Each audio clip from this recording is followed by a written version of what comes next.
सरकारी कर्मचाऱ्यांसाठी एक आनंदाची बातमी समोर येते आहे। राज्य सरकारकडून सुधारित पेन्शन योजना जाहीर करण्यात आली आहे। 20 वर्ष सेवा पूर्ण केलेल्यांना शेवटच्या वेतनाच्या 50% पेन्शन आणि महागाई भत्ता मिळणार आहे। मार्च 2024 पासून ही योजना पूर्वलक्षी प्रभावाने लागू झाली आहे। इच्छुक कर्मचाऱ्यांना 31 डिसेंबर पर्यंत लेखी पर्याय द्यावा लागणार आहे आणि यामुळे कर्मचाऱ्यांच्या दीर्घकालीन आंदोलनालाही यश आलंय, तर त्यांना मोठं आर्थिक कवचही मिळालंय। नेमकी काय आहे ही योजना त्यावर एक नजर टाकूया।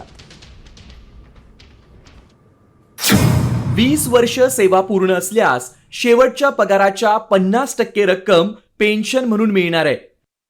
10 वर्ष सेवा पूर्ण करणाऱ्या कर्मचाऱ्यांना दरमहा किमान 7,500 रुपये पेन्शन मिळणार आहे। कर्मचाऱ्याच्या मृत्यूनंतर वारसाला निवृत्ती वेतनाच्या 60% रक्कम कुटुंब निवृत्ती वेतन म्हणून मिळेल।